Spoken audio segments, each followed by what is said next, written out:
My name's Laura, and I'm the younger of two sisters in what you might call a blended family.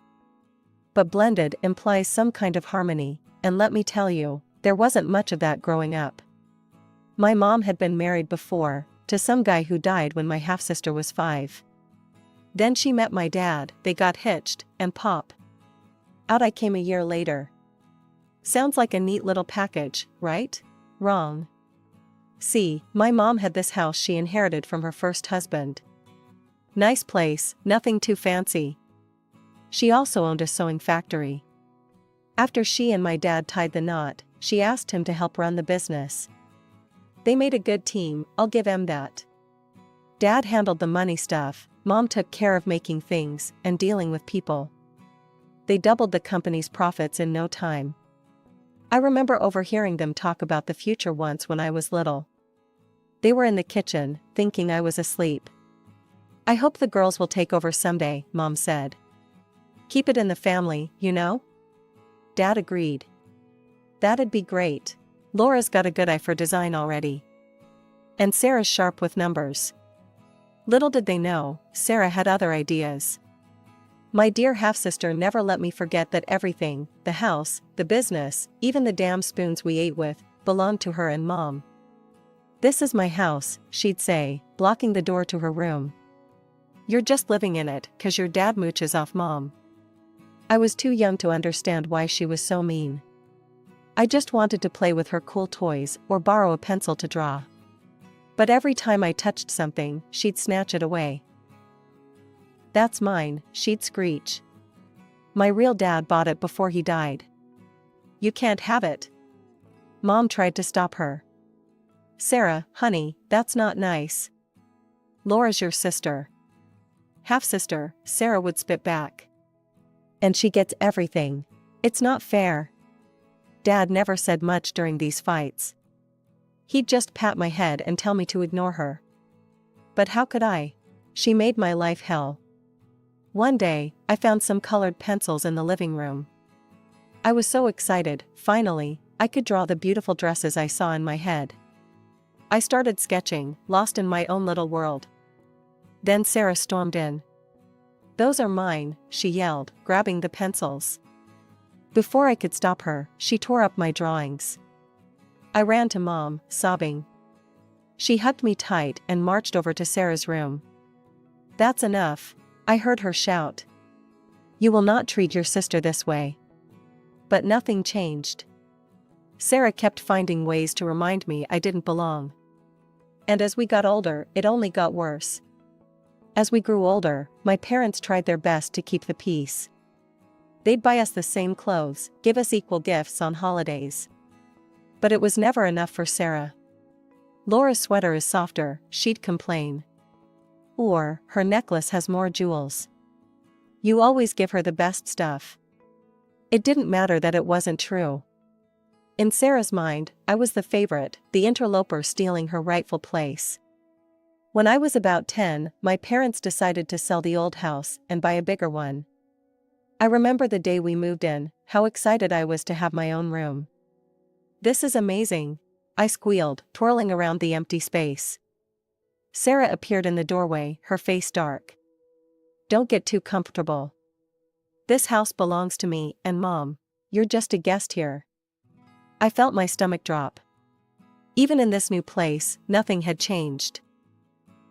Later that night, I heard Mom and Dad talking in hushed tones. I don't know what to do anymore, Mom sighed. I've tried everything with Sarah.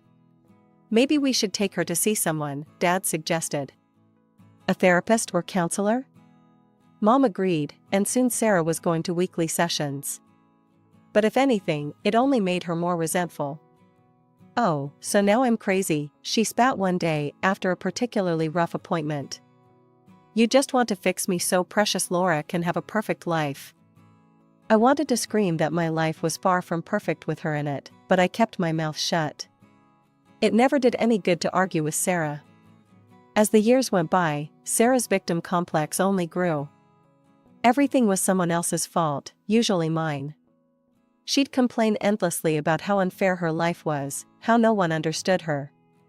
You're all against me, she'd say. You owe me for everything I've been through. I started avoiding her as much as possible, staying in my room or at friends' houses. Anything to escape the constant drama. When Sarah finally graduated high school and left for college in another city, it felt like the whole house breathed a collective sigh of relief. Maybe some time away will do her good, Mom said hopefully. For the first time in years, I felt like I could relax in my own home. No more walking on eggshells, no more surprise attacks of Sarah's jealousy. Those 4 years while Sarah was away at college were the happiest of my young life. I threw myself into my studies, especially art and design. I'd spend hours sketching clothes, dreaming up new styles. Mom noticed my passion and started bringing home scraps of fabric from the factory for me to play with. "You've got a real talent, Laura," she'd say, admiring my creations. For once, I felt seen for who I was, not just as Sarah's annoying little sister. I started to imagine a future where I could use my skills, maybe even in the family business. After graduation, I'd been accepted to a college in another city to study design, which was a dream come true. The night before I left for college, Mom and Dad sat me down for a talk. "We're so proud of you, Laura," Mom said, her eyes misty. "You know we support your dreams, right?" I nodded, feeling a lump in my throat. Dad chimed in. "We hope that after you graduate, you'll consider coming back to work with us. Your designs could really take the company to the next level." I promised to think about it, but honestly, I was eager to spread my wings. The idea of returning to my hometown, where Sarah's shadow still loomed, wasn't exactly appealing. College life was everything I'd hoped for and more.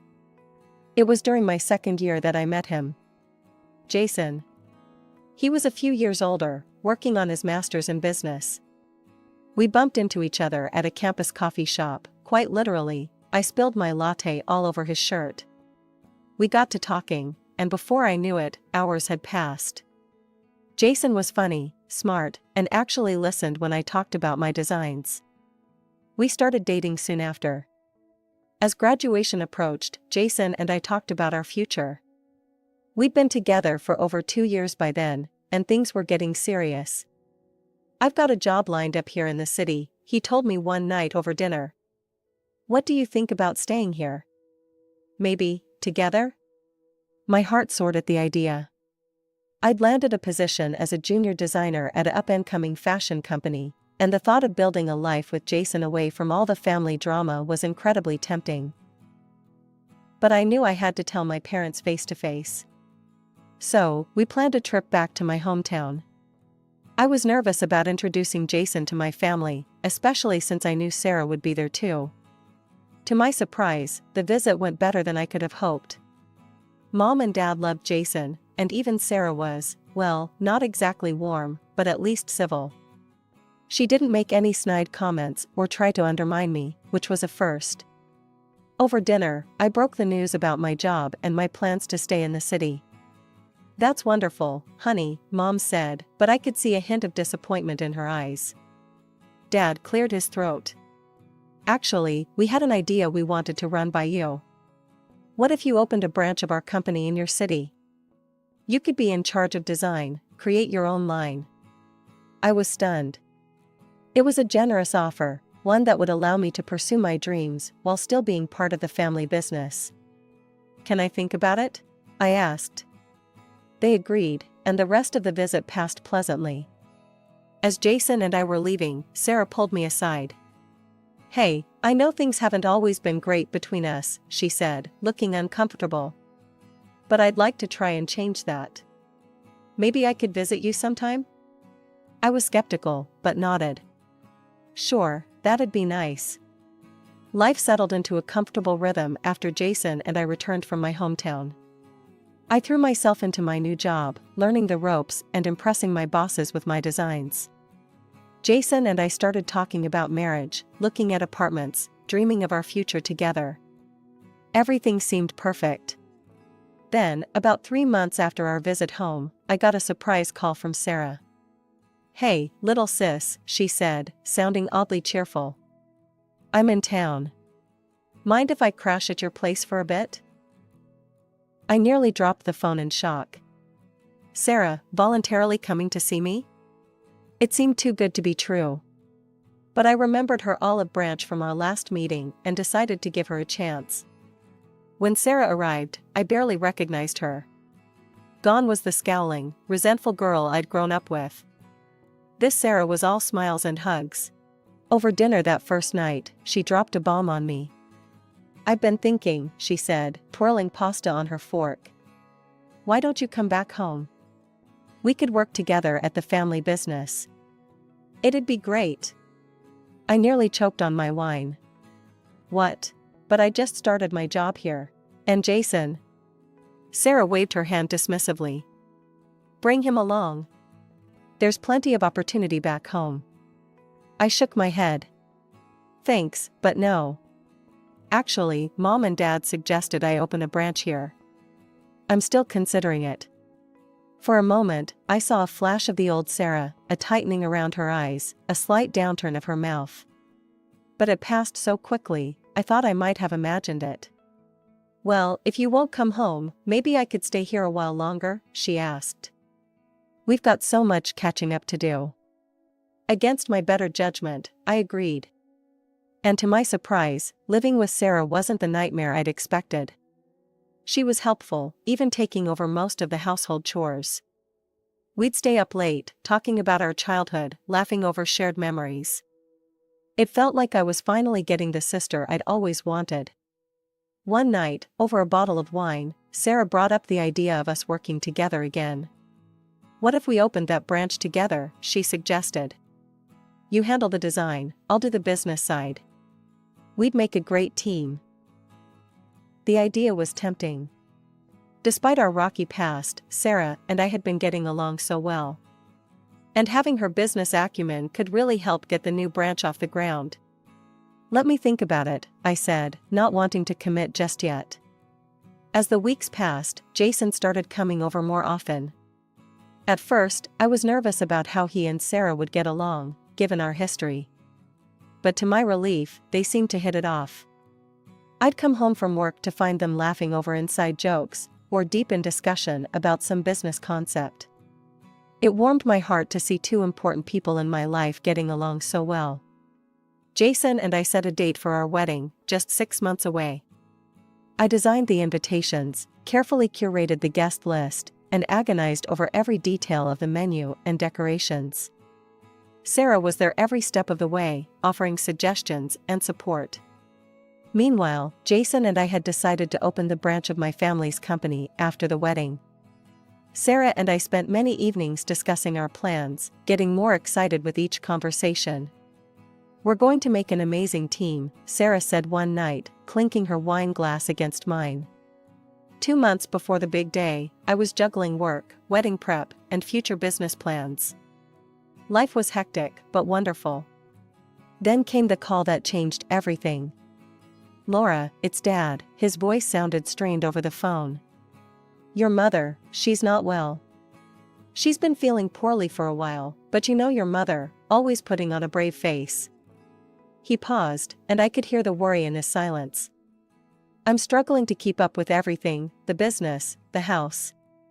I didn't hesitate. "I'm coming home. Right now." When I told Sarah, she sighed. "I wish I could come with you, but I've got some important meetings I can't reschedule." I was surprised by her reluctance, but didn't push it. "It's okay. I'll keep you updated." The situation at home was worse than I'd imagined. Mom looked pale and fragile, nothing like the vibrant woman I remembered. The doctor's diagnosis was devastating, a tumor, requiring immediate surgery. I threw myself into action, taking over household chores, helping Dad with the business where I could, and most importantly, being there for Mom. I arranged to work remotely, squeezing in design work between hospital visits and home care. The days blurred together in a haze of worry and exhaustion. But finally, there was good news: the surgery was successful, and Mom was recovering well. Through it all, I tried to stay connected with Jason. We'd video chat daily at first, his face a comforting presence on my screen. "How's your mom doing?" he'd ask, his brow furrowed with concern. "Better today," I'd reply, forcing a smile. How are things there? Is Sarah behaving herself? He'd laugh and assure me everything was fine, but as the days passed, our conversations grew shorter and less frequent. I told myself it was just the stress of the situation, that things would go back to normal once I returned home. But a month into my stay, the video calls stopped altogether. My messages went unanswered. The silence was deafening. The gnawing worry in my gut wouldn't let up. After days of unanswered calls and messages, I couldn't take it anymore. I had to see Jason, to find out what was going on. I caught the next flight out, my mind racing with possibilities. Maybe Jason was sick. Maybe he'd lost his phone. Maybe. I didn't tell anyone I was coming. Some part of me wanted to surprise Jason, to see his face light up when he saw me. The silence that greeted me in my apartment was eerie. Then I heard it, a muffled giggle from the bedroom. Our bedroom. I wish I could say I hesitated, that I didn't barge in like some crazed person. But I did. And what I saw, God, I'll never forget it. Jason and Sarah. In our bed, naked and entwined. For a moment, the world stopped. I couldn't breathe, couldn't think. Then reality came crashing down. What the hell? I screamed, my voice breaking. They jumped apart, but neither looked particularly ashamed. If anything, they looked relieved. Laura, Sarah said, wrapping the sheet around herself. We didn't expect you back so soon. I couldn't believe what I was hearing. You didn't expect? Are you kidding me? That's all you have to say? Jason at least had the decency to look uncomfortable. Sarah stood up, still clutching the sheet. Look, sis, these things happen. Jason and we're in love. I felt like I'd been punched in the gut. In love? You've known each other for what, a few months? Sometimes you just know, Jason said, reaching for Sarah's hand. We didn't mean for this to happen, but... But what? I interrupted. You just accidentally fell into bed together? Sarah smiled sweetly. Laura, you should be happy for us. In fact, we were hoping you'd understand. Maybe even, let us use your wedding plans? I stared at her, uncomprehending. What? Well, everything's already paid for, she explained, as if talking to a child. It seems a shame to waste it. We could celebrate our engagement instead. I don't remember leaving the apartment. I don't remember the trip back to my parents' house. I just remember collapsing into my childhood bed, sobbing until I had no tears left. Mom and Dad found me like that. They didn't push, just sat with me until I was ready to talk. When I finally told them everything, Dad's face turned red with anger. Mom just looked sad. I'll call her, Dad said, reaching for his phone. This ends now. The conversation was short and brutal. I could hear Sarah's voice, shrill and defensive, through the speaker. Of course you're taking her side, she yelled. You always have. Well, guess what? For once, I'm the one who got chosen. How does it feel, Laura? Dad's voice was cold. Sarah, if you go through with this, you're no longer part of this family. Do you understand? There was a pause, then Sarah's voice, dripping with venom, fine. I don't need you anyway. I've got Jason now. The line went dead. Mom pulled me into a hug, her still fragile body shaking with sobs. I'm so sorry, sweetheart, she whispered. I'm so sorry. I clung to her, feeling like a little girl again. But I wasn't a little girl anymore. I was a woman who'd just had her heart ripped out by the two people she should have been able to trust most in the world. The days following the revelation of Sarah and Jason's betrayal passed in a blur. One moment, I'd be curled up in bed, unable to face the world. The next, I'd be researching lawyers, ready to sue them for every penny I'd spent on the wedding. It was during one of these angry research sessions that my phone rang. An unknown number. Hello? I answered warily. Laura? It's Margaret, Jason's mother. I nearly hung up, but something in her voice stopped me. She sounded devastated. I don't know what to say, Margaret continued. We're so sorry, dear. So very sorry. I listened in stunned silence as she poured out her heart. How shocked and disappointed they were in Jason. How they'd always thought of me as a daughter. How they couldn't believe Sarah could do this to her own sister. We want to make this right, Margaret said finally. We know it won't fix everything, but we'd like to reimburse you for all the wedding expenses. True to their word, a check arrived a few days later, covering every last expense. It was a weight off my shoulders I hadn't even realized I was carrying. As the date of what would have been my wedding approached, I made a decision.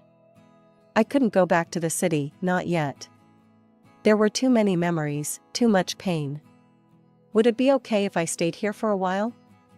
I asked Mom and Dad over dinner one night. Maybe work for the company? They exchanged a look, then Dad smiled. We were hoping you'd say that. We could use your talents, especially in design. And just like that, I had a new direction. I threw myself into work with a fervor that surprised even me. Every sketch, every design, was a middle finger to Sarah and Jason.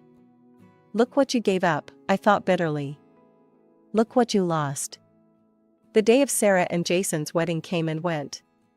We didn't attend, of course. I spent the day locked in my office, working on a new line of youth clothing I'd been dreaming up. Months passed. My designs started gaining traction. The youth line was a hit, bringing in a whole new demographic of customers. Within a year, I'd helped increase the company's turnover by $1 million. Sarah and Jason? They were dead to me. I didn't think about them, didn't wonder what they were doing or if they were happy. They'd made their choice, and I'd made mine. 3 years passed in a blur of fabric swatches, design meetings, and growing success. I'd thrown myself into work, using my pain as fuel to drive our family business to new heights. Our company had become a major player in the fashion industry, and I'd made a name for myself as an innovative designer. One balmy summer evening, I was having dinner with Mom and Dad at their place. We were laughing over some silly memory when the doorbell rang. Dad frowned. Are we expecting anyone? I shook my head, a strange feeling of unease settling in my stomach. Mom went to answer the door, and suddenly the air was filled with a voice I hadn't heard in years. Well, look at this cozy family dinner, Sarah sneered, pushing past Mom into the dining room. Glad to see you're all doing so well without me.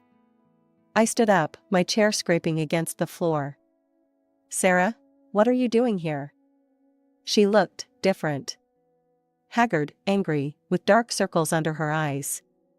Oh, just thought I'd drop by, see how the other half lives, she spat. Especially now that I'm newly single.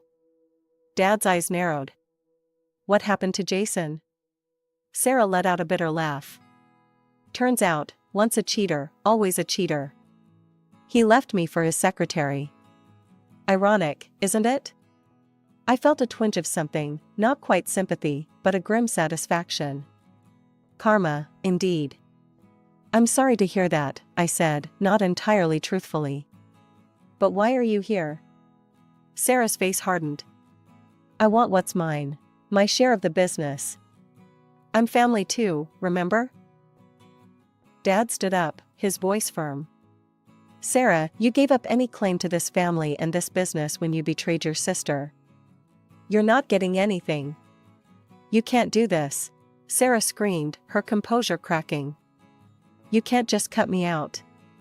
Mom stepped forward, her voice soft but resolute. We already have, Sarah. You're disinherited. Please leave. For a moment, I thought Sarah might lash out physically. But instead, she just glared at us all, her eyes burning with hatred. This isn't over, she hissed, before storming out. A few days later, I was in my office when I heard a commotion from the lobby.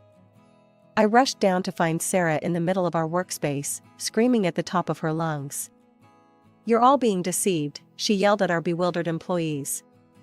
My parents are unscrupulous liars. They've stolen what's rightfully mine. I didn't hesitate.